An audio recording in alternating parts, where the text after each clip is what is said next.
Holly leaned toward the girl and whispered, "Perhaps Mrs. August Inchbald plays with trains secretly in her ballroom." To Holly's satisfaction, the girl began to giggle. "I'd like to see it, miss. Maybe next time I dust the chandelier, I'll catch her."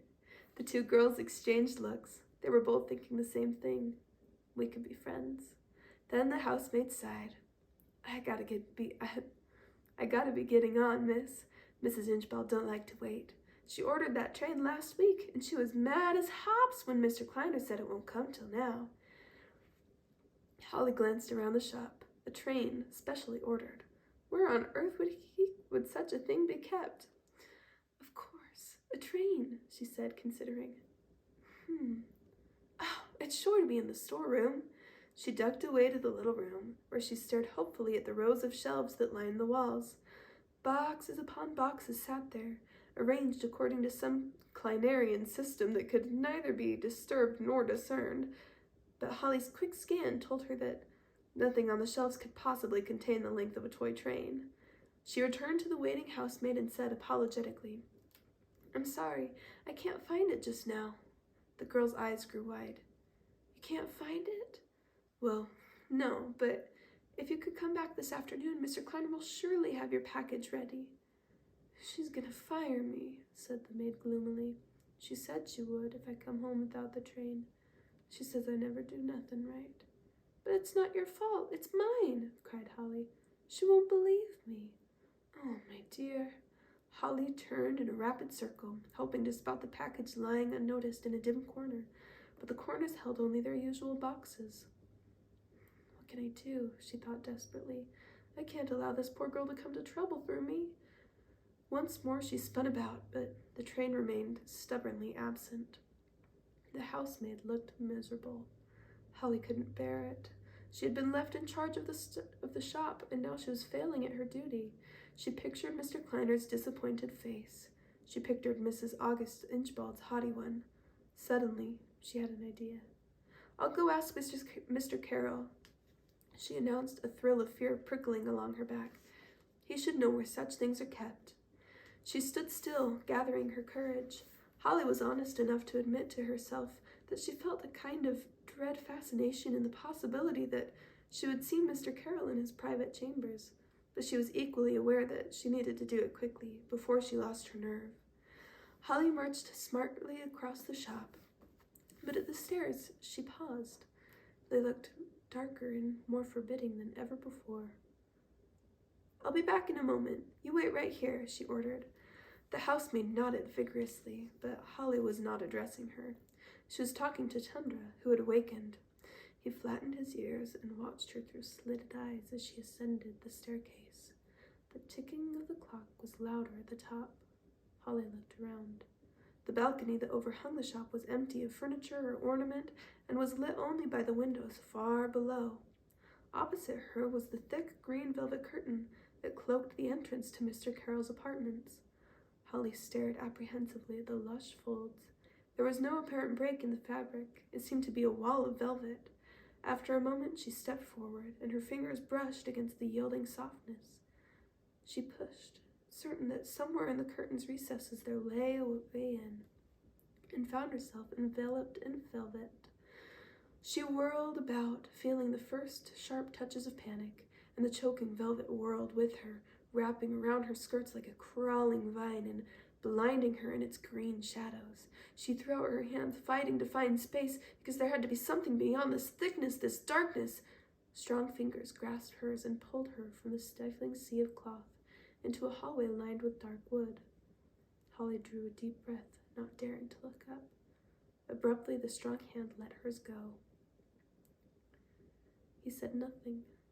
The silence grew, more suffocating even than the dark folds of velvet. With dread, she lifted her eyes. He was staring at her. In astonishment or fury, she could not tell. His hooded gaze was unreadable.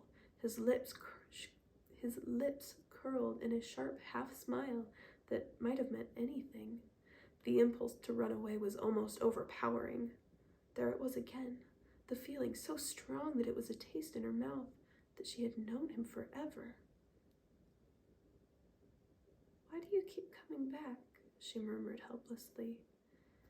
Even in the dim light, she could see his face stiffen as though he had been hit. He looked young now and defenseless. "But it's you who seems determined to torment me," he burst out. In an instant,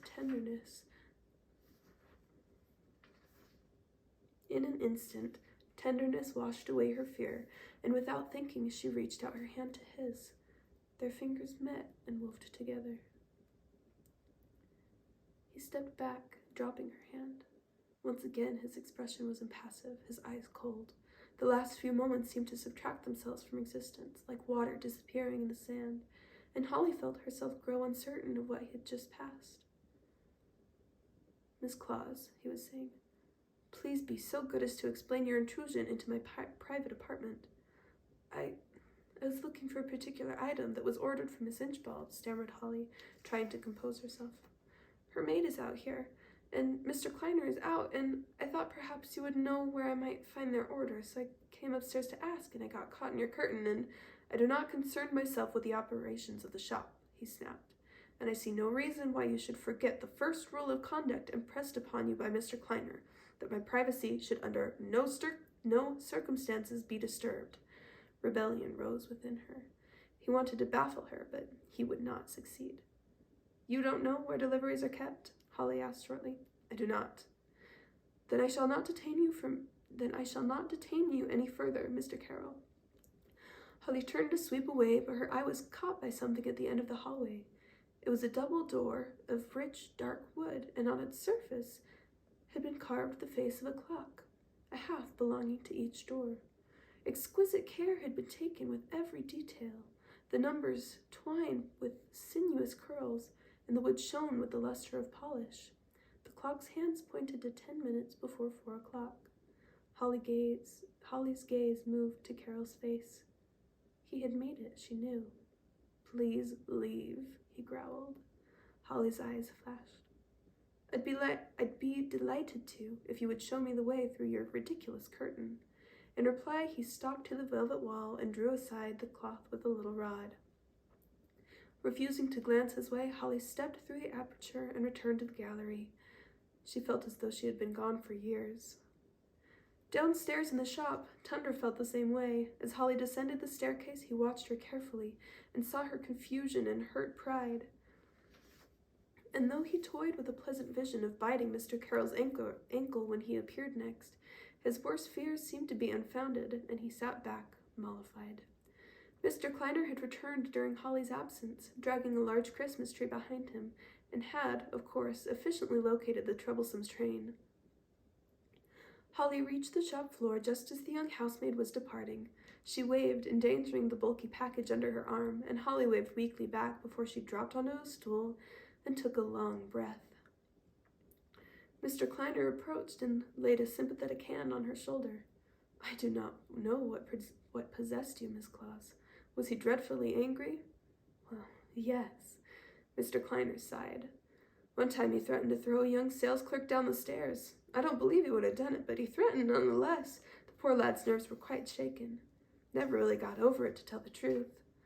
First he hid in the storeroom every time Mr. Carroll walked through the shop, and then he began to hide there all the time, because he said he never knew when Mr. Carroll would appear. I had to dismiss him." He shook his head regretfully. "I believe he moved west." Jeremy handed her a bright garland of golden stars. "Reach it around here and I'll get it." Holly twisted it up over a branch. "There, that's lovely. Here it is." "Thank you." He unwound it further. "So then he's looking down all their throats and thumping 'em on the back. He says Grub and Chick got the beginnings of it, but he can fix 'em. And all the other kids are strong as horses, he says. He was jawing on about how we're examples of the benefits of fresh air and how he's going to bring Marty and me to a meeting for a showing to this doctor who don't believe in it or something. And he told me where my lungs are stored and all about what interesting stuff is in 'em." "Did Lissy mind leaving?" "She cried a little, but I said I'd come see her every day and bring the other kids around some. I guess she was glad enough to not be going to a hospital after what the doctor said. I thought for sure he was going to make her." "What changed his mind?" "That little girl of his. Whew, she's a bossy one. 'No, sir,' she says, 'Lissy's coming home with us. Not going to no hospital.' She was stomping all over, but her pa didn't push her or nothing. He just said he had to look after Lissy herself if she felt so strong. And she says she will. Then he picks up Lissy like she ain't no heavier than a loaf of bread and carries her off to his house. He shook his head, remembering. She took that doll you made her, he added. Hey, toss me that little beady thing. That's a wreath. Here. I'm glad about Lissy. I hope that Dr. Braunfels can help her. Jeremy, dear, will you hand me the glass bird, the one with the tail? Perhaps I can assist you, Miss Claus. A smooth voice interrupted. Hunter Hartman had returned. He looked up at her, perched upon the ladder, and smiled charmingly. You look like the princess in the tower, but I suppose it's no use my asking to let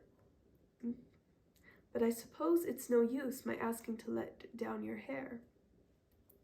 His eyes probed her upswept curls. No use at all, said Holly. This tower is only large enough for one. Here's that bird, Holly, Jeremy said loudly. He scowled at Mr. Hartman, who looked blandly back.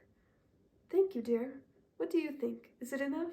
The trees don't like it when their limbs are overburdened, said Holly without thinking. Jeremy snickered, but Mr. Hartman seemed unaware that she had said anything unusual. Yes, quite beautifully balanced, he said, squinting judiciously at the tree. It was a beautiful tree, too, glinting with glass icicles and rings of golden stars. Holly, stepping down from the ladder, reached gratefully for Mr. Hartman's proffered hand and found herself lifted to the floor. She looked up, startled. His face was very close, and his large gray eyes rested thoughtfully on hers. A second too late, as though he had just remembered to, he smiled, the corners of his wide mouth crinkling. She stepped back. Miss Claus, he said softly. Behind him, Tundra rose to his feet. Yes, Mr. Hartman? Perhaps you would. He paused for a moment, his words lost. Then he took a deep breath. Be so kind as to assist me in my purchases now. Tundra sat down again. Of course. What do you need? Mr. Hartman thumped his pockets lightly and pulled forth a list. Modeling clay, charcoal, and paints, he read. Holly was conscious of a slight surprise. Who was to receive these gifts? Dutifully, however, she made her way to the art materials. Modeling clay, charcoal, and paints, she said. Watercolors, I suppose. Yes, watercolors. Paper? Pardon? Do you need paper for the charcoal and paint? Oh, he seemed confused. Yes, paper, to be sure. Now, what's this? He squinted. Ah, a weaving set. Holly turned to a nearby shelf. We have two. One has a sweet little loom, you see, but it's rather complicated to work. The other is a hand loom, and it's much simpler. How old is your daughter? He stared and then barked with laughter. A daughter? I have no daughter, child, nor son, nor wife. No, he said, leaning toward her. Nor wife, and I confess that I am rather glad of it at the moment. Holly blushed. She didn't know what to say. Mr. Hartman spoke more softly still. I don't mean to embarrass you, my dear. It's just that you take my breath away. He smiled down anxiously, as if to ask her pardon. Holly granted him a smile and held out the two weaving kits. Which shall it be, Mr. Hartman? He looked at them briefly. Both, he said, returning to his list. Resolving not to inquire again about his purposes, Holly waited for his next instruction.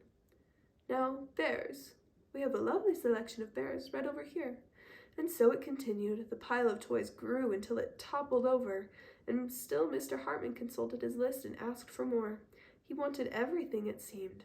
Boats and trains and silly tin toys, drums and pipes and a horrible kazoo that made deafening squawks, a wooden farm, a tin soldier and a giant castle to put them all in, soft lambs and ducks and rabbits to cuddle, party crowns and mysterious packages that exploded into showers of candy, and enough ornaments to cover 3 Christmas trees.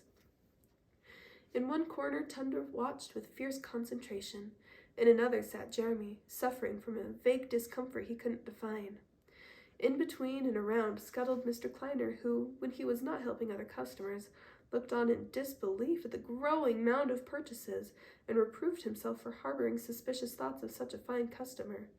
And above, unseen by all, stood Mr. Carroll, his eyes fixed on the tall figure that stood over the slender one, noting the friendly smile that made Mr. Hartman's face handsome and the answering smile on Holly's lips.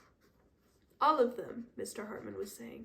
Holly laughed. You're mad. Nobody needs 5 rubber ducks. I need 5 rubber ducks, but that will leave only one and he'll be lonely. Make it 6 then, if you wish. If I wish? Mr. Hartman, you must decide for yourself. I've never wanted a duck so much in my life as I want that duck, he said, his eyes resting on hers. I see, Mr. Hartman, whatever you ask. I hope you know what I am really saying, Miss Claus. I really don't know, Mr. Hartman, said Holly. That's because you're an innocent. Not entirely, she protested. It's just that I didn't grow up here, and I'm not accustomed to your ways. He took the opening eagerly. Have you been here long? No, only a few days. I'm here on a visit. But you'll be staying, he said, moving closer to her. She edged away. No, I'm leaving tomorrow. There was a slight stir in the gallery, but neither of them heard it. But then you will have seen nothing of our city. It's the most exciting place on earth, in my opinion. We live in a great era of progress, Miss Claus, and New York is the center of it. Before long, we will lead the world in our invention and industry. And yet, we don't forget the arts in New York. Our music, fine pictures, and great literature are the equal of any. Let me show you, he said impulsively, laying a hand on her arm. Come out with me this evening. Have a taste of something other than his shop. He urged her, looking around the store with a touch of contempt. See the world. He could not have said anything more calculated to entice her. The world, how glorious it sounded, something unknown and exciting and utterly unlike what she knew. Holly wavered and then nodded. Yes, I would like to. Thank you. How marvelous, Miss Claus. We'll go to the opera. I think you'll be quite impressed. Not at all like the old Academy backwater. And supper afterward at Delmonico's. Will that suit you, Miss Claus? He looked at her with glowing eyes. Yes, she said uncertainly. Was it proper? She simply did not know. She would have to rely on her own sense. Yes, she said more firmly. Yes, it sounds delightful. Shall I call for you? At 8? Some sort of cautious bell seemed to sound within her, and she shook her head. No, Mr. Hartman, I will meet you at the opera house. But I couldn't think of such a thing. A young lady alone. It would never do. I will meet you at the opera house or not at all, she said. There was a quick adjustment in his face, a flicker of frustration. Oh, no, Miss Claus, don't think of it. I will meet you at the opera house. 8 o'clock. Does that suit you? That suits excellently. Then I'll just hop over to Broadway and get our tickets. He sat, twitching his hat as if he longed to clap it on his head and be off. Holly stared at him in amazement. But what about your toys? Oh, yes. He looked over to the heap of toys without interest. I'm done now. Just total it all up. He pulled a thick roll of bills from his pocket. As this was Mr. Kleiner's task, Holly retired to the storeroom after repeated promises to Mr. Hartman that she would not forget their engagement. Tundra rose with extreme casualness and followed her. She was waiting for him. I know you don't like it, she began. On the contrary, I'm sure I'll enjoy it immensely, he said. Tundra, darling, you can't. They won't let you. You know they won't. Then, Holly, I have to ask you, why are you venturing with a stranger into a place where I can't follow? It's my last night in the mortal world, Tundra, said Holly pleadingly. Out in the shop, the bell jingled. He was gone. I'll never have another chance to enjoy things that other girls enjoy. Please, just this once. Tundra was silent. He was remembering a summer night years before when she had cried because she could not join the party in the village. He could refuse her nothing. I'll wait outside the doors for you, Holly. I'll follow the carriage. You'll know where I am. Holly knelt and embraced him gratefully. When they emerged from the storeroom, Jeremy was alone in the store. He jerked his head up toward the gallery. He's up there. Mr. Carroll wanted him. He shook his head grimly. He didn't look none too jolly either. I repeat, I want her dismissed. And I repeat that I shall not do it, said Mr. Kleiner nervously. Am I not the owner of this shop? Have I not the right to make decisions about the management of the place? Said Mr. Carroll, his face rigid with anger. Yes, you have that right, but I shall not be party to it, said Mr. Kleiner with a growing vehemence. The poor child does not deserve such treatment. She has labored more devotedly than any other employee in this shop's history. She has worked wonders with the arrangement of the store. She has charmed every customer she has encountered. And if you want hard business facts, we have made more money in the last 2 days than we earned in the month previous. She has the heart of an angel, and if you knew even a part of the generosity she has displayed in these past days, you would be ashamed of your request." Surprised at his own fervor, he snapped his mouth shut and scowled at his employer. "She cannot stay," said Mr. Carroll through clenched jaws. "Then you will have to dismiss her yourself, for I won't," replied Mr. Kleiner, and he turned on his heel to quit the room. But when he reached the door, he stopped and looked back at the man who sat staring at his own hands. He looked infinitely lonely. "It would be wrong, and you know it," Mr. Kleiner said. "No matter what has happened, you would never knowingly do wrong." "I might. It's as though I'm compelled to—" He broke off and shook his head. "I don't understand you, and I don't pretend to, but I have known you nearly all your life, and I am certain, yes, absolutely certain, that you will not betray the child you once were by choosing the path of cruelty. I am certain of it." Mr. Carroll drew a long breath. "Then, Isaac, you are much more certain than I." "That's because I am older and wiser," said Mr. Kleiner. "And now I will turn to business." Mr. Carroll nodded. When the door closed, he sat at his imposing desk for a few minutes, resting his head in his hands. Sighing, he arose and approached his workroom. He picked up a thin piece of silver wire, looked at it idly, and put it down again. Then, with decisiveness, he turned and walked briskly out the door to resume his hidden observation post on the gallery overlooking the shop. Chapter 21.